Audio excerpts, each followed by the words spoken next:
Merci d'être venus nombreux assister à cette cérémonie de présentation et de dédicace du livre de M. Mamadou Moutbane intitulé « Lutte contre le terrorisme et la criminalité au Sahel, la nouvelle stratégie du Sénégal ». Le carré culturel par ma voix vous souhaite la bienvenue. Le carré culturel est une idée, un concept qui s'appuie sur plusieurs entités pour faire vivre et rayonner la culture. C'est un lieu de vie artistique mêlant librairie, maison d'édition, galerie d'art et d'échange. Le carré culturel donne une nouvelle place et une visibilité à la culture avec une proposition artistique exigeante, diversifiée mais toujours accessible et de qualité. C'est un cadre ouvert à tous et notre souhait est de lui insuffler une dimension participative. Rassembler dans la diversité et se mettre tous au service de l'art et de la culture. C'est notre ambition culturelle dans la ville de Dakar. En matière d'édition, nous avons posé l'exigence d'un travail de qualité tout le long de la chaîne de fabrication du livre et cela va de la correction, de la mise en page à l'impression, la vente et la promotion. Le terrorisme, c'est une question qui nous interpelle tous en tant que professionnels des médias. C'est une question qu'on a l'habitude de traiter. Et voir qu'un confrère, en l'occurrence M. Ban, l'a vraiment développé dans un ouvrage, dans 3 ouvrages même, avec un nouveau qui traite vraiment d'une autre problématique. Donc moi, ça m'inspire, non seulement dans ma pratique de tous les jours. Il est temps qu'émerge le point de vue africain sur les problèmes du monde et écrire permet de partager les analyses et décryptages.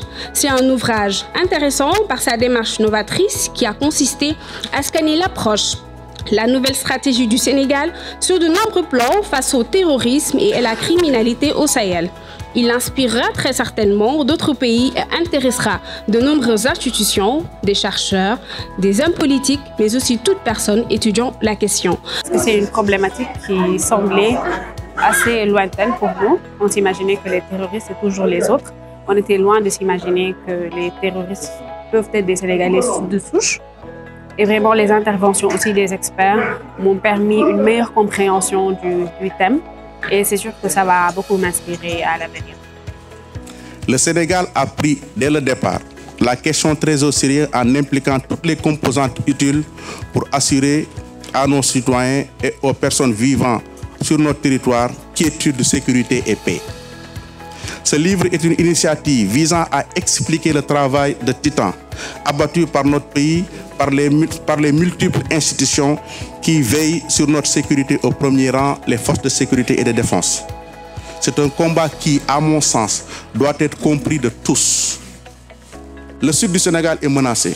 Le Sahel connaît une propagation de la menace terroriste qui a touché aujourd'hui le Burkina, le Niger, le Nigeria, le Bénin, la Côte d'Ivoire, le Tchad, le Cameroun, la Libye et le Mali.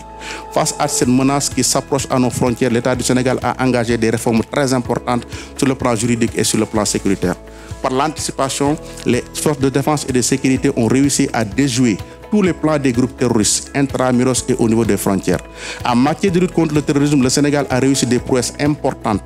L'acquisition d'équipements militaires de dernière génération et de quantité, le recrutement massif, la formation continue, le maillage territorial, le maillage sécuritaire territorial, la coopération interétatique, tous les échanges de renseignements avec les pays partenaires ont permis au FDS d'endiguer la menace. Il faut également encourager l'alerte précoce en créant un lien entre la police, la gendarmerie et le citoyen.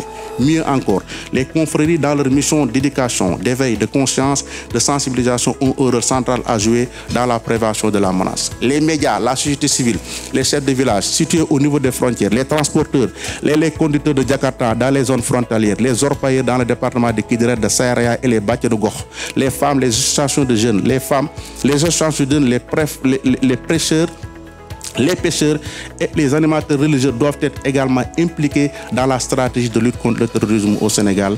Je vous remercie pour votre aimable attention.